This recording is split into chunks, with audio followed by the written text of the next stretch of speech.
എല്ലാവരും പിന്നെ കാത്തിരുന്നാൽ ബുദ്ധിമുട്ടല്ലേ. പോയിട്ടില്ലെങ്കിലും അവർക്കൊന്നും മോശമൊന്നും വരില്ല. പോയി എത്തിപ്പെടാനും അവരെ സന്തോഷിപ്പിക്കാനും ഒക്കെ എനിക്ക് വളരെ ആഗ്രഹമുണ്ട്. പക്ഷേ അതിന് സാധിക്കുന്നില്ല. അല്ലാഹു സുബ്ഹാനഹു വ തആല അവർക്ക് അവരുടെ ജീവിതമൊക്കെ റാഹത്താക്കി കൊടുക്കട്ടെ. അവരൊക്കെ അതുപോലെ അറിഞ്ഞും അറിയാതെയും മരിച്ച ഒരുപാട് ആൾക്കാരുണ്ട്. അവരൊക്കെ ഇത് ഇങ്ങോട്ട് നോക്കി കാത്തിരിക്കുന്നവരാണ്. അവരൊക്കെ ആഖിറത്തിൽ അല്ലാഹു അവരൊക്കെ നമ്മളെ കൂട്ടത്തിലാക്കി തരട്ടെ.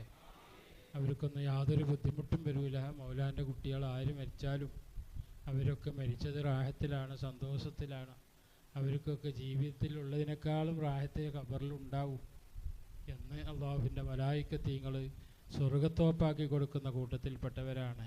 അതുകൊണ്ട് അള്ളാഹു അങ്ങനത്തെ ആ അനുഗ്രഹങ്ങൾ അവർക്കും ഒക്കെ പ്രദാനം ചെയ്തു കൊടുക്കട്ടെ. നമ്മളൊക്കെ മരിക്കുമ്പോൾ ഇപ്പോൾ ഇക്കൊല്ലം ഉണ്ടായ ആളൊക്കെ അടുത്ത കൊല്ലം ഉണ്ടായി എന്ന് പറയാൻ പറ്റൂലല്ലോ. അപ്പോൾ അങ്ങനെ അതിനനുസരിച്ചിട്ട് നമ്മൾ ഒരുപാട് കാലം നമുക്ക് അമൽ ചെയ്യണം. നമുക്ക് ഒരുപാട് അമൽ വേണം. മരിക്കുമ്പോൾ നമ്മളെ മശായിഖന്മാരുടെ പൂർണ്ണ സാന്നിധ്യം നമ്മൾ മരിക്കുന്ന സമയത്ത് നമ്മളെ മരണം നന്നാക്കാൻ വേണ്ടി, ശൈത്താൻ്റെ ഷർറിൽ നിന്ന് രക്ഷപ്പെടുത്താൻ വേണ്ടി അവരെ സാന്നിധ്യം ഇല്ലാതെ നമുക്ക് സാധിക്കില്ല. അപ്പം റാഹത്തായിട്ട് ആര് മരിക്കുന്നുണ്ടോ നമ്മളെ മൗലാൻ്റെ മക്കൾ